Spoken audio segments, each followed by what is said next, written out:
จากชีวิตคนใหม่มีใครคนหนึ่งได้รู้ได้ซึ้งได้เข้าใจ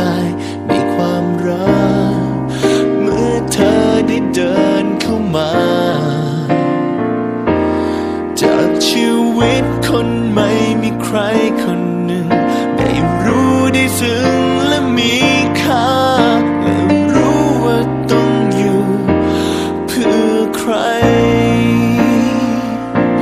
แค่มีเธอคนเดียวอะไรฉันก็ไม่ต้องการแค่มีเธอเท่านั้นวันเวลาจากนี้ก็มีความหมายแค่มีเธอคนเดียวก็เปลี่ยนโลกนี้ไปทั้งใบและเปลี่ยนหัวใจฉันไปตลอดกาลไม่ว่าจะนานเท่าไรรักเราจะไม่มีวันตายไม่ว่านานเท่าไรหัวใจจะผูกกันไว้ไม่ว่านานเท่าไรแม้จนวันสิ้นลม